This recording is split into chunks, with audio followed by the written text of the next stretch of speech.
اللہ الرحمن الرحیم۔ تو دیکھیں اللہ تعالیٰ فرماتے ہیں والا سلاست الذین، اور تین الذین وہ لوگ خلفوا جو پیچھے رہ گئے، اور پیچھے جو رہنے والوں میں سے یہ تین کا خاص طور پر واقعہ یہاں پہ بتایا گیا ہے۔ اللہ فرماتے ہیں والا سلاست الذین، اور تین لوگ الذین وہ جو خلفوا جو پیچھے چھوڑ دیے گئے۔ اب اس کا ترجمہ آپ کریں گے جو پیچھے چھوڑ دیے گئے، کیا اللہ نے ان کو پیچھے چھوڑا؟ نہیں، اس کا مطلب یہ ہے کہ اللہ نبی پاک صلی اللہ علیہ وسلم غزوہ تبوک سے جب واپس آئے، نبی پاک صلی اللہ علیہ وسلم جب غزوہ تبوک سے واپس آئے تو آپ جانتے ہیں کہ جیسے ہی نبی پاک صلی اللہ علیہ وسلم آئے تو تھوڑی ہی دیر بعد منافق سب سے پہلے نبی پاک صلی اللہ علیہ وسلم کی خدمت میں حاضر ہوئے، اور جا کے پھر انہوں نے جھوٹی قسمیں کھائیں، عذر پیش کیے، اور نبی پاک صلی اللہ علیہ وسلم نے ان کے عذر پیش جو کیے انہوں کو قبول کر لیا ان کے عذر کو قبول کر لیا اور وہ چلے گئے۔ ٹھیک ہے، وہ تھے منافق لوگ۔ کچھ ایسے لوگ تھے کہ وہ بھی پیچھے رہ گئے تھے، لیکن وہ ایسے لوگ تھے کہ انہوں نے کیا کیا، ان کو پتہ چلا کہ نبی پاک صلی اللہ علیہ وسلم آ گئے ہیں، غزوے سے واپس آ گئے، انہوں نے مسجد کے ستونوں کے ساتھ خود کو باندھ لیا، اور انہوں نے کہا کہ کیونکہ وہ شرمندہ تھے کہ ہم نہیں جا سکے، اب انہوں نے اپنے آپ کو باندھ دیا، اور انہوں نے یہ شرط رکھی کہ جب ہم کھائیں گے بھی نہیں، پیئیں گے بھی نہیں، اور جب تک نبی ہمیں کہیں گے نہیں، خود کھول لیں گے نہیں، ہم یہاں پہ بندے پڑے ہیں، جب تک نبی صلی اللہ علیہ وسلم ہمیں اپنے ہاتھوں سے نہیں کھول لیں گے، ہمارے لیے معافی کا اعلان نہیں کریں گے، ہم ایسے ہی یہاں پہ رہیں گے خواہ ہماری جان جاتی رہے۔ تو یہ لوگ جو تھے، یہ ان کو بھی پھر وہ واقعہ ہے کہ اللہ کے نبی نے ان کو کھولا۔ اللہ کا جب حکم، آپ صلی اللہ علیہ وسلم اپنے پاس سے کچھ بھی نہیں کرتے تھے، جب اللہ کا حکم آتا تھا نا تو پھر اللہ کی طرف سے وحی آئی اور آپ صلی اللہ علیہ وسلم نے ان کو کھول دیا، یعنی کہ ان کی توبہ بھی قبول کر دی۔ تیسرے یہ لوگ ہیں، یہ تین لوگ تھے، ان کے بارے میں واقعہ بیان کیا جا رہا ہے وَلَا الثَّلَاثَةِ الَّذِينَ خُلِّفُوا، اور تین وہ لوگ جو پیچھے چھوڑ دیے گئے، کس چیز سے؟ معافی سے، معافی سے پیچھے چھوڑ دیے گئے، کہ ان کی بھی توبہ قبول ہو گئی جو ستونوں کے ساتھ بندھے ہوئے تھے، منافق جو تھے انہوں نے بھی عذر پیش کر دیے، وہ بھی نکل گئے۔ اب ان کا معاملہ یہ تھا کہ یہ عذر بھی انہوں نے پیش نہیں کیے، کیونکہ کیا عذر پیش کرتے؟ ٹھیک ہے، تو ان کا معاملہ کہ یہ معافی سے پیچھے چھوڑ دیے گئے، اور ان کا پورا واقعہ بھی انشاءاللہ آپ کو تھوڑا بہت بتانے کی کوشش کرتی ہوں۔ یہ ان کی توبہ اللہ نے 50 دن بعد تو قبول کی، یہ لٹک گئے۔ ٹھیک ہے، کیونکہ جس سے جتنی محبت ہوتی ہے اس کا معاملہ اتنا سخت ہوتا ہے۔ ٹھیک ہے، جس سے جتنی محبت ہوتی ہے اس کا معاملہ سخت ہوتا ہے۔ کچھ لوگ ہوتے ہیں کہ ان کو چھوڑ، جیسے منافقوں کو چھوڑ دیا، لیکن ان کے ساتھ معاملہ سخت کر دیا، تو یہ ان کے بارے کہ یہ سب کی معافی ہو گئی لیکن ان کو پیچھے چھوڑ دیا گیا۔ حتیٰ یہاں تک کہ اذا ضاقت، تنگ ہو گئی، علیہم الارض، ان کے اوپر زمین کھلی تھی، کشادہ تھی، لیکن ان کے اوپر تنگ ہو گئی، بما رحبت، باسباب کشادگی کے، وضاقت، اور تنگ ہو گئی، علیہم، ان پر، انفسہم، ان کی جانیں۔ واقعہ پڑھیں گے پھر سمجھ آئے گی۔ وظنوا، اور انہوں نے گمان کیا، اللہ ملجا، کہ کوئی بھی جائے پناہ نہیں، من اللہ، اللہ سے بچنے کی کوئی جگہ نہیں، الا الیہ، مگر یہ کہ ہمیں اللہ ہی کی طرف لوٹ جانا چاہیے۔ ثم تاب علیہم، پھر اللہ تعالیٰ ان کی طرف متوجہ ہوا، لیتوبوا، تاکہ یہ توبہ کرے، ان اللہ، بے شک اللہ، هو التواب الرحیم، وہ اللہ بڑا ہی توبہ قبول کرنے والا، رحم کرنے والا ہے۔ تو ان کا واقعہ جو ہے کہ یہ تین صحابہ تھے، یہ مخلص صحابہ تھے، یہ جب جتنے بھی غزوے ہوئے نبی پاک صلی اللہ علیہ وسلم کے ساتھ غزووں میں شامل رہے، لیکن جیسے ہی غزوہ تبوک آیا تو غزوہ تبوک میں جیسے کہ جن کا ہم سب سے پہلے ذکر کرتے ہیں وہ ایک ہے کعب بن مالک، تین لوگ پیچھے رہ گئے تھے، ایک کعب بن مالک، ایک مرارہ بن ربی، ٹھیک ہے، اور ایک حلال بن امیہ، یہ تین پکے سچے صحابی تھے، کعب بن مالک، مرارہ بن ربی اور حلال بن امیہ۔ ٹھیک ہے، یہ تین صحابہ کا واقعہ جو ہے، اور یہ تینوں جو تھے انصار میں سے تھے۔ آپ جانتے ہیں نا مہاجر کسے کہتے ہیں اور انصار، یہ انصار میں سے تھے۔ اچھا، یہ پیچھے کیوں رہ گئے تھے؟ یہ سستی کی وجہ سے رہ گئے تھے، یہ نہیں تھا کہ ان کے پاس مال نہیں تھا، سارا کچھ تھا ان کے پاس، لیکن یہ پیچھے رہ گئے تھے۔ اب کعب بن مالک جب نبی، ان کو پتا چلا کہ نبی پاک صلی اللہ علیہ وسلم واپس آ گئے، غزوہ تبوک سے واپس آ گئے ہیں، تو کئی لوگوں نے ان سے کہا کہ آپ جو ہیں آپ بھی جائیں اور نبی پاک صلی اللہ علیہ وسلم کی طرف عذر پیش کریں۔ انہوں نے کیا کہا؟ انہوں نے کہا کہ ایک تو میں غزوے میں نہیں گیا، اور دوسرا نبی پاک صلی اللہ علیہ وسلم سے جھوٹ بولوں، یعنی کہ ایک پہلے گناہ کیا ہے اور ایک اور گناہ کر لوں، تو میں تو جھوٹ نہیں بولوں گا۔ اچھا، یہ اس طرح ان کو، یہ بہرحال یہ بھی نبی پاک صلی اللہ علیہ وسلم کی خدمت میں حاضر ہوئے اور جا کے کہا کہ اللہ کے رسول، تو آپ صلی اللہ علیہ وسلم نے ان کو دیکھا اور آپ صلی اللہ علیہ وسلم نے تبسم فرمایا، اور ایسے تبسم تھا آپ کا کہ جیسے ناراضگی ہوتی ہے، تو وہ سمجھ گئے۔ اور پھر ایک روایت میں آتا ہے کہ نبی پاک صلی اللہ علیہ وسلم نے حضرت کعب بن مالک کو دیکھا اور اپنا منہ پھیر لیا، تو ظاہر ان کو دکھ ہوا کہ اللہ کے رسول، آپ مجھ سے اپنا منہ کیوں پھیرا؟ آپ نے فرمایا تم غزوے میں کیوں نہیں گئی میرے ساتھ؟ تو وہ کہنے لگے کہ اللہ کے رسول میں کیا عذر پیش کروں، میرے پاس یعنی اس سے پہلے کبھی 2 سواریاں بھی نہیں ہوئی، اس سے پہلے میں کبھی اتنا خوشحال بھی نہیں تھا، اور پھر میں آپ کے ساتھ جاتا رہا، لیکن اس دفعہ میرے پاس مال بھی تھا، سواریاں بھی تھی، سارا کچھ تھا میرے پاس، میں نہیں جا سکا۔ تو آپ سے نے فرمایا کہ میں تمہارا معاملہ اللہ کے سپرد کرتا ہوں، ٹھیک ہے، اللہ تمہارے بارے میں فیصلہ کریں گے۔ اور آپ صلی اللہ علیہ وسلم نے ان کو کہا، اور وہ صحابی جو تھے چلو گھر چلے گئے۔ اب یہ بہت پریشان تھے۔ کیوں پریشان تھے؟ آپ جانتے کہ جب یہ نبی پاک صلی اللہ علیہ وسلم غزوہ تبوک میں چلے گئے نا، تو تب بھی یہ صحابی جو تھے کعب بن مالک جوان تھے، لیکن نہیں جا سکے۔ ان کی نیت خراب نہیں تھی، یہ جانا چاہتے تھے۔ انہوں نے کہا کہ جب نبی پاک صلی اللہ علیہ وسلم نے نکلنے کا کہا تھا، تو اس وقت بھی ان کا تھا کہ میرے پاس تو سواریاں ہیں، میرے پاس تو سارا کچھ ہے، میں چلا جاؤں گا، میں تیاری کر لوں گا۔ یہاں تک کہ نبی پاک صلی اللہ علیہ وسلم، ان کو پتہ چلا کہ نبی پاک صلی اللہ علیہ وسلم غزوہ تبوک میں نکل گیا۔ اچھا، پھر بھی ان کے دل میں یہ آیا کہ کوئی بات نہیں، میں چلا جاؤں گا، میں فلاں جگہ پہ ان کو مل جاؤں گا۔ سستی کی وجہ سے، نیت خراب نہیں تھی، لیکن وہ نہیں جا سکے، یہاں تک کہ نبی پاک صلی اللہ علیہ وسلم واپس آ گئے۔ اب ان کو بڑا دکھ ہوا کہ میں جا ہی نہیں سکا، ٹھیک ہے۔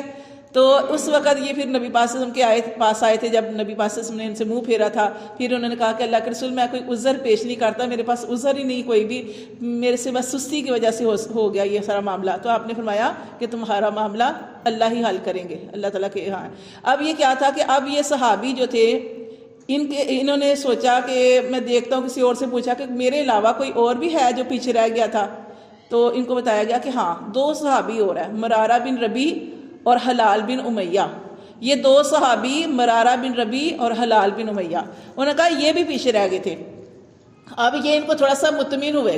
کیوں مطمئن ہوئے؟ تسلی ہوئی، چلو میں اکیلا نہیں ہوں، 3 ہو گیا، 3 کے ساتھ کیا ہوگا؟ سہارا ہو جائے گا کہ میں اکیلا نہیں رہا۔ لیکن دکھ تھا، اب وہ 3 ہو گئے، 3 مل گئے کہ بھائی میں بھی نہیں جا سکا۔ ایک کا تو یہ مسئلہ تھا کہ حلال بن امیہ جو تھے، ان کا یہ تھا کہ اس سے پہلے ان کے جو اہل و عیال تھے ان سے دور تھے کسی وجہ سے، تو اس غزوے میں یہ ہوا کہ وہ جمع تھے، تو انہوں نے کہا کہ چلو یہ وقت اپنی بیوی بچوں کے ساتھ گزار دیتا ہوں۔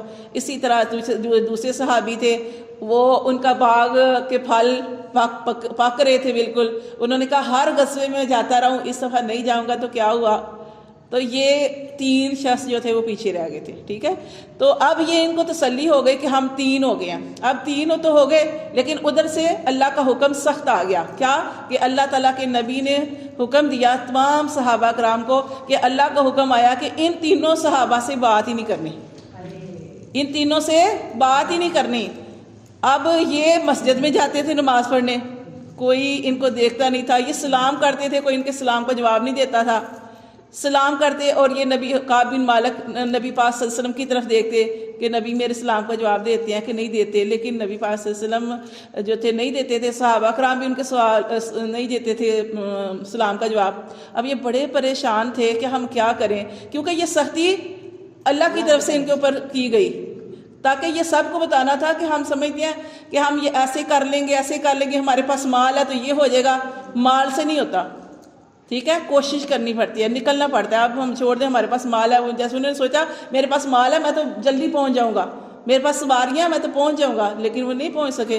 کہ کبھی بھی اپنے مال و دولت پر، سواریوں پر، اپنی ان ساری چیزوں پر فخر نہیں کرنا چاہیے، ہاں کوشش کرنی چاہیے۔ آپ کے پاس کچھ بھی نہیں ہے، کوشش کریں گے تو اللہ تعالیٰ آپ کو کامیابی دے دیتے ہیں۔ اب یہ 3 ہو گئے، نبی پاک صلی اللہ علیہ وسلم کی طرف سے سخت حکم آ گیا کہ کوئی سلام نہیں کرے، کوئی ان سے بات نہیں کرے۔ اب یہ جو 40 دن اسی حالت میں گزر گئے، 40 دن سوچیں، 40 دن گزر گئے۔ 40 دن جب گزرے تو اس کے بعد ایک اور واقعہ اور اللہ کی طرف سے ایک اور حکم آ گیا۔ کیا حکم آیا؟ کہ یہ کہ آپ سے سب نے ان کو پیغام بھیجا کہ ان 3 کی بیویوں کو بھی علیحدہ کر دیا جائے، 3 کی بیویوں کو بھی علیحدہ کر دیا جائے۔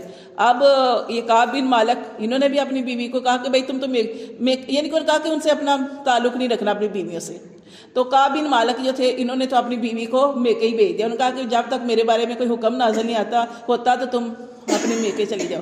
تو باقی جو دوسری تھی تو ان میں سے بھی ایک کی بیوی کہنے لگی حلال بن امیہ کی، وہ کہنے لگی کہ اللہ کے رسول میرے شوہر تو بوڑھے ہیں تو میں تو ان کی خدمت کرتی ہوں، ان کو اب اس طرح کا وہ تو حساب نہیں ان کا، لیکن یہ کہ میں ان کی خدمت کرتی ہوں.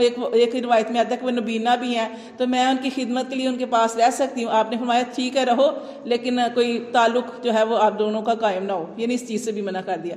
تو باقی کی بیویاں جو ان کی تو رہی، لیکن کعب بن مالک نے اپنی بیوی کو وہاں پہ بھیج دیا.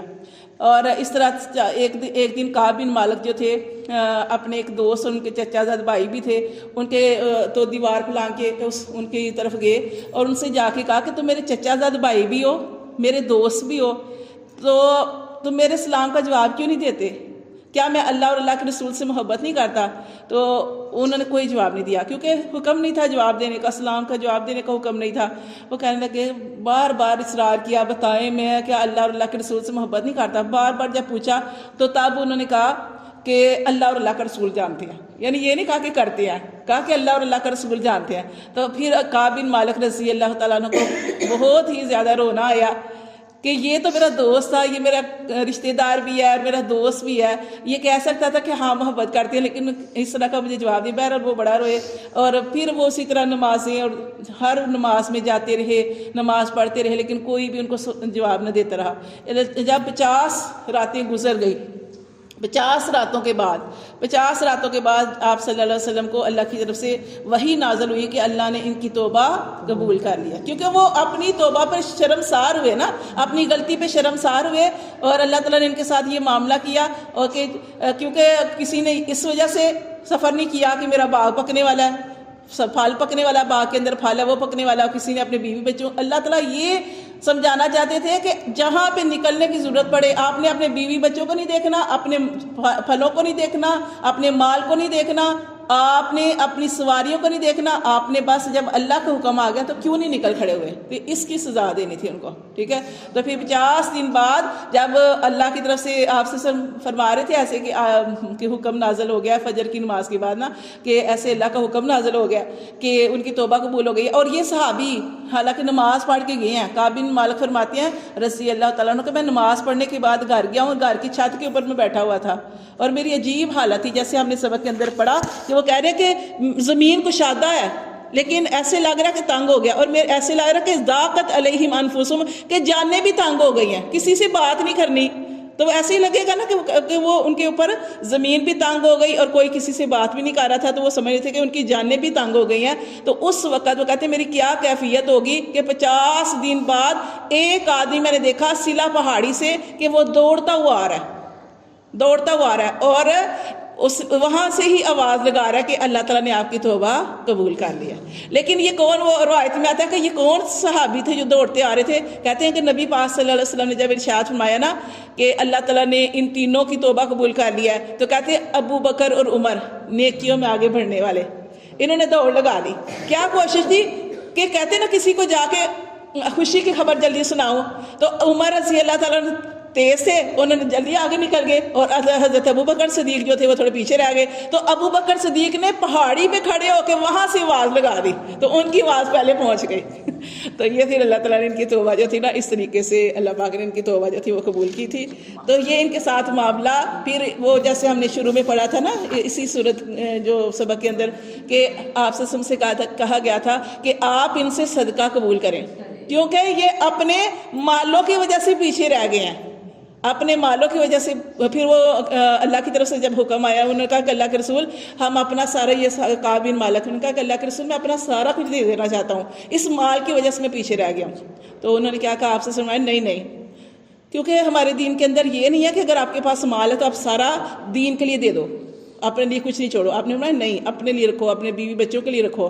پھر انہوں نے کہا کہ اللہ کے رسول آدھا دے دوں، آپ نے فرمایا آدھا بھی نہیں دے سکتے، ٹھیک ہے، کیونکہ اپنی وجہ سے ایک حدیث میں نا کہ اپنی اولاد کو مفلس چھوڑ کے نہ جاؤ، اگر آپ کے پاس ہے تو اپنے بچوں کے لیے رکھو.